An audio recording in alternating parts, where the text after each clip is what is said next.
हर गुजरते दिन के साथ ये केस कहीं ना कहीं मजीद उलझ भी रहा है। 12 तारीख को मार्शा मुल्क से बाहर चली गई। ईदी हुक्काम के मुताबिक सिर्फ जला हुआ धड़ मिला था। अरमगान के रिमांड का मामला बड़ा अजीब है। ये लड़की मार्शा कौन है? ये शख्सियत एक बहुत तगड़ी शख्सियत है कि किसी न किसी हद तक दोनों का ड्रग डीलिंग से ताल्लुक था। अरमगान के वालिद ये कहते हैं कि वो फिलैंथ्रोपी का काम करते हैं। शिराज ने अरमगान से कहा कि वो वापस आ सकता है, उसको ग्रीन सिग्नल दिया। जूं हमें ये लग रहा है कि मुस्तफ़ा आमिर कत्ल केस सुलझ रहा है और इसके हक़ाइक़ सामने आने से पूरी कहानी हमारे सामने आ रही है, वैसे ही हमें ये भी अंदाज़ा हो रहा है कि हर गुजरते दिन के साथ ये केस कहीं ना कहीं मज़ीद उलझ भी रहा है। एक जानिब हक़ाइक़ ऐसे सामने आ रहे हैं जिनसे पिक्चर बनाना आसान है कि हुआ क्या था, दूसरी जानिब कुछ ऐसी चीज़ें हैं कि जिनसे शक कहीं और जाता है, मामला कुछ और लगता है और ये पिक्चर दोबारा धुंधलाने लगती है। देखिए, सबसे पहले तो इस केस की ताज़ा तरीन अपडेट्स ले लीजिए। इस केस में हुआ यह है कि मुस्तफ़ा आमिर की वालदा की दरख्वास्त पर मुस्तफ़ा की कब्र कुशाई की इजाज़त मिल गई है। जुडिशल मजिस्ट्रेट गरबी कराची ने ये इजाज़त दे दी है और हुक्काम को हिदायत की है कि एक मेडिकल बोर्ड तश्कील दिया जाए, कब्र कुशाई की जाए, 7 रोज़ के अंदर रिपोर्ट पेश की जाए। हुआ क्या था? मुस्तफ़ा आमिर का ईदी हुक्काम के मुताबिक सिर्फ जला हुआ धड़ मिला था, उसका सर, उसके हाथ पांव नहीं मिले थे। तो ये बाक़ियात कहाँ हैं, ये अभी सामने आना बाकी है। लेकिन उस जले हुए धड़ को ईदी हुक्काम ने दफन कर दिया था और अब कब्र कुशाई की जाएगी। 7 रोज़ में हमारे सामने कुछ मज़ीद चीज़ें आएंगी। दूसरी जानिब अरमगान के रिमांड का मामला बड़ा अजीब है। एक इतना बड़ा केस, उस केस का मरकजी मुलजिम जिसका रिमांड नहीं दिया गया, पुलिस ने दोबारा राब्ता किया, रिमांड नहीं दिया गया। केस का जो मुआविन मुलजिम है शिराज, उसका रिमांड फौरी तौर पर मिल गया और शिराज ने फर बोलना शुरू कर दिया। मगर अरमगान के रिमांड के लिए आज पुलिस की जानिब से राब्ता किया जाएगा। यह खबर सामने आने के बाद आज क्या हुआ, अब पता ये चल रहा है कि अरमगान को कल अदालत में पेश किया जाएगा। ये अदालत की जानिब से हुक्म दे दिया गया है। इस केस का एक और किरदार, वो लड़की जिसका नाम मार्शा बताया जा रहा है, 6 जनवरी को मुस्तफ़ा को कत्ल किया गया। 12 तारीख को मार्शा मुल्क से बाहर चली गई। बताया जा रहा है कि मार्शा अमेरिका गई है। इंटरपोल से इस सिलसिले में राब्ता करके मज़ीद कोशिश की जा रही है कि हक़ाइक़ जाने जाएं या मार्शा को वापस लाने की कोशिश की जाए। ये लड़की मार्शा कौन है? इस सवाल का जवाब मीडिया और सोशल मीडिया पर ज़ोर शोर के साथ उठाया जा रहा है, मगर इस सवाल का जवाब मीडिया जानने के बावजूद भी नहीं दे रहा। जी हाँ, इस सवाल का जवाब मीडिया मुकम्मल तौर पर जानता है, मगर ये लोगों को बताया इसलिए नहीं जा रहा कि एक तो मामला सब जुडिस है, दूसरा ये लड़की अभी मंजर से गायब है, तीसरा ये शख्सियत एक बहुत तगड़ी शख्सियत है जिसका हुकूमती और गैर सियासी हुकूमती हलकों में अच्छा खासा असर व रसूख है। हम आपको इशारतन ये बता देते हैं कि ये शख्सियत तामीरात और स्टॉक मार्केट की एक बड़ी शख्सियत है। इस लड़की का इस शख्सियत से एक करीबी रिश्ता है। यहाँ एक और चीज़ जानिए कि मार्शा के बारे में मुस्तफ़ा की वालदा ने खुद ये कहा कि मुस्तफ़ा का मार्शा का एक दोस्ती का ताल्लुक़ था, या शायद ये दोस्ती से ज़्यादा एक दोनों के दरमियान मोहब्बत का रिश्ता था मुमकिना तौर पर। इस रिश्ते में भी कहीं ना कहीं अरमगान आ गया था। जो न्यू ईयर नाइट की लड़ाई बताई जा रही है, कहा यह जा रहा है कि वो लड़ाई भी मार्शा के मामले पर हुई और मार्शा के मामले पर दोनों के दरमियान इससे पहले भी झगड़ा हो चुका था। यहां यह भी पता चल रहा है कि मार्शा जो मुस्तफ़ा की दोस्त थी, और एक तस्वीर जो वायरल है जो हम पूरी तरह से आपको नहीं दिखा सकते, वो तस्वीर भी मार्शा ने अपने मोबाइल से ली थी। लेकिन मार्शा की अरमगान से भी दोस्ती हो गई थी और मार्शा को इस मामले में काफ़ी कुछ पता है, या शायद उसका कहीं ना कोई किरदार है। हमारी इस मामले में जाहिर है कि मुस्तफ़ा कत्ल हो गया है तो हमदर्दियाँ मकतूल के साथ होती हैं। बहैसियत मुआशरा हमारी हमदर्दियाँ मकतूल के लवाहिकीन के साथ होती हैं। इंसानी एक फितरत है کہ ظالم کے خلاف نفرت کے جذبات ہوتے ہیں، ظالم کے خلاف وہ جذبات ہوتے ہیں، قاتل کے خلاف وہ جذبات ہوتے ہیں جن میں ہمدردی کا ہر پہلو مقتول اور اس کے لواحقین سے جا کر جڑتا ہے۔ لیکن کچھ چیزیں ایسی بھی ہیں کہ جن پر ابھی شک کا معاملہ ہے، مگر وہ انگلیاں اٹھاتی ہیں مصطفیٰ کی طرف۔ یعنی بعض حکام ابھی نام ظاہر نہ کرنے کی شرط پر یہ بتاتے ہیں کہ مصطفیٰ پر ایک دو پرچے ہوئے تھے۔ وہ یہ بھی بتاتے ہیں کہ مصطفیٰ کا کچھ ڈرگ ڈیلنگ سے تعلق تھا۔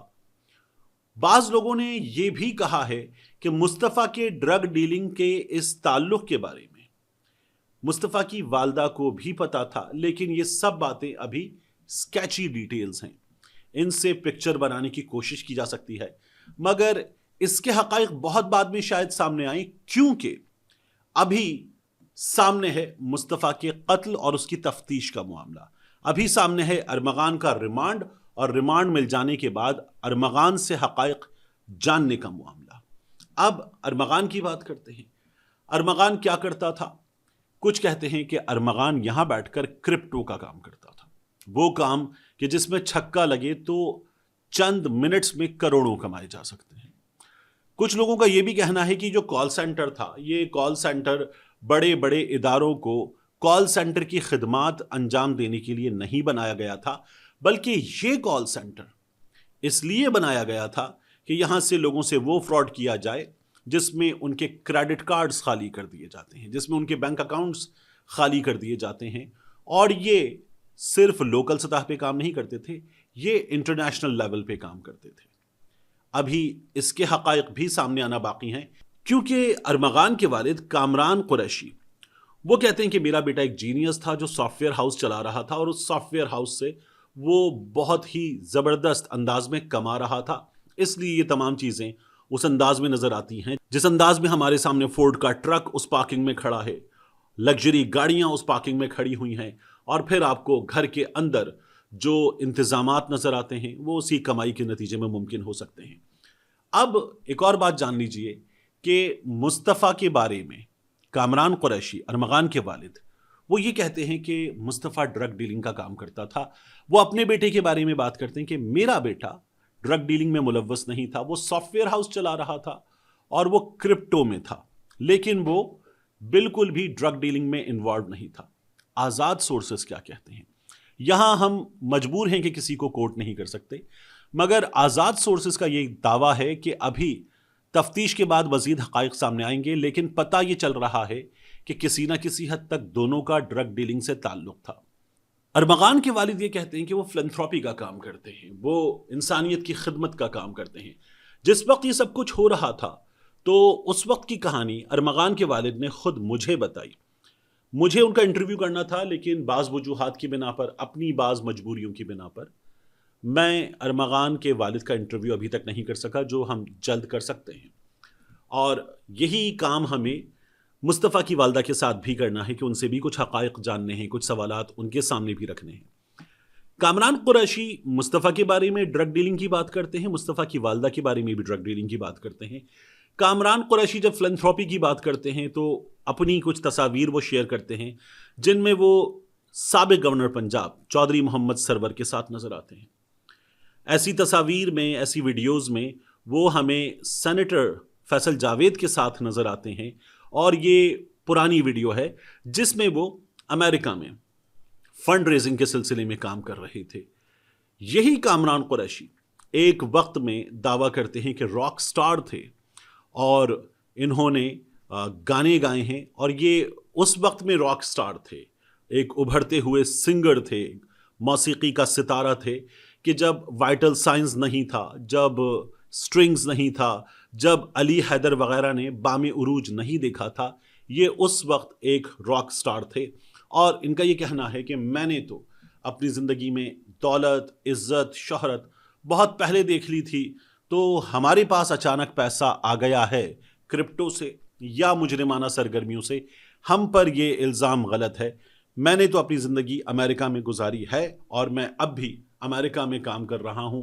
یہ دعوے کامران قریشی اس لیے کرتے ہیں کہ وہ یہ بتانا چاہتے ہیں کہ وہ کوئی نو دولتیے نہیں ہیں، اور ان کے ہاتھ میں دولت बहुत पहले से मौजूद थी। कामरान कुरैशी को हमने देखा जिस हालत में वो अदालत के बाहर खड़े हुए पुलिस वालों से झगड़ रहे थे, अदालत तक जाना चाहते थे, बात कर रहे थे, उसके हवाले से भी कामरान कुरैशी ये कहते हैं कि वो एक ऐसी कैफियत में थे और हैं कि जिसमें उस रोज जब उनका अदालत में झगड़ा हुआ वो 5 रातों से मुसलसल जाग रहे थे। उन्होंने ड्राइव किया था छांगा मांगा के जंगल से कराची तक, और वो फौरी तौर पर यहाँ पहुंचे थे और वो तब से अब तक एक जहनी और जिस्मानी थकावट की कैफियत में थे और अब तक हैं, और उन्हें ये लड़ाई लड़नी है अपने बेटे के लिए और इस लड़ाई को वो अंजाम तक पहुंचाएंगे। कामरान कुरैशी एक बात और नहीं बता रहे, वो कहते हैं कि कोई है जो हमारे बच्चों को अगवा करता है, कोई है जो हमारे बच्चों के साथ ये सब कुछ कर रहा है, हमें उसका पता चलाना है। वो कौन है? कामरान कुरैशी इस बारे में इशारे तो देते हैं लेकिन उसका नाम नहीं लेते। इस मामले में वो लोग जो इसकी सच्चाई जानने के लिए काम कर रहे हैं, खाह पुलिस वाले हों या सहाफ़ी या मुआशरे के कुछ दीगर तबकात के लोग, वो कहते हैं कुछ ऐसे हक़ाइक़ हैं जिनको रिपोर्ट करना मुमकिन नहीं है। इस केस के नए हक़ाइक़ में एक चीज़ और सामने आई, वो ये कि 6 जनवरी को मुस्तफ़ा को मौत के घाट उतारने के बाद अरमगान और शिराज ने कराची से फ़्लाइट ली, इस्लामाबाद पहुँचे।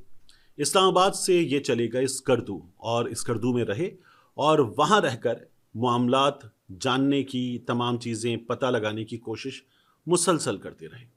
फिर उसके बाद 28 जनवरी को शिराज जो अरमगान के साथ काम करता है वो कराची आया, उसने हालात का जायज़ा लिया और उसके बाद उसने अरमगान को कहा कि वो भी कराची वापस आ सकता है।